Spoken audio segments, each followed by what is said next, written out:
y ven que entre el edificio, entre el Embassy y el edificio al lado hay una pared, que hay 5 chicos refugiados ahí. La policía da vuelta a las motos y va en dirección a ellos. Yo corro con unos reporteros que tenía cerca para cubrir el suceso.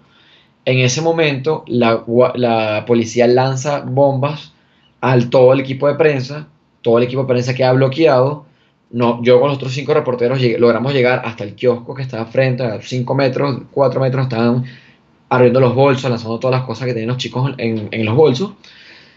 Cuando la gente les empieza a lanzar cosas del semáforo, desde el centro comercial, el Lido y el edificio a la policía. La policía realmente entró en pánico y soltó todas las bombas que tenía encima de granadas de mano y se hizo una cortina blanca de humo.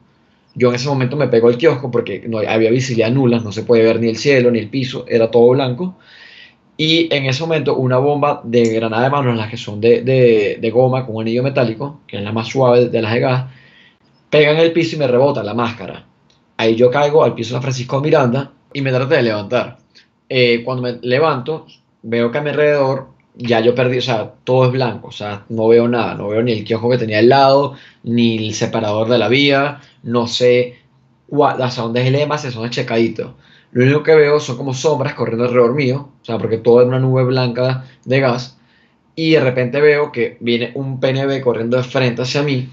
Él lo que hace es ponerme la mano acá en el pecho así, una y la otra, acá a la altura de la garganta, y me empuja hacia el piso. Realmente no sé si era porque me vio como prensa o algo, o porque simplemente estaba huyendo de todo lo que le estaba pasando atrás. Y yo estaba en el medio.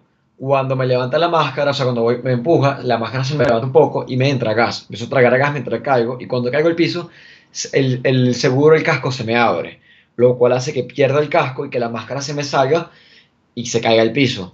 Y me pisaron la espalda, tenía el bolso, el chaleco y evitó que me hiciera daño. Pero me pisaron y yo estaba con la cara pegada al piso tragando gas. No conseguí mi máscara, traté con las manos al cerca, no conseguí ni mi máscara ni mi casco.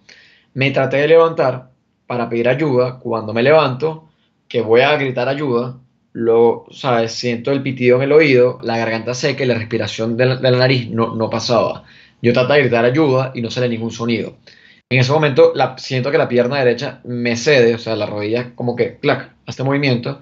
Y cuando veo el piso, me fui al piso y me desmayé. Y luego despierto mucho más atrás, siendo atendido por Cruz Naranja, que tenía una boquilla mientras me están dando respiración manual para que reaccionara, pues. Y lo que sucedió, según lo que me comentan, las personas que están, o sea, lo que ellos vieron, es que caí desplomado en una nube de humo.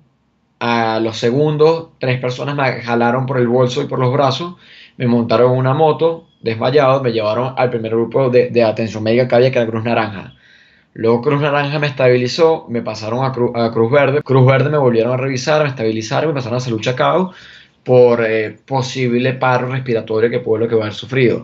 Ya uno no solo es reportero gráfico, de medio, freelance o contratado por una protesta puntual. Uno también tiene que ser ciudadano en la protesta.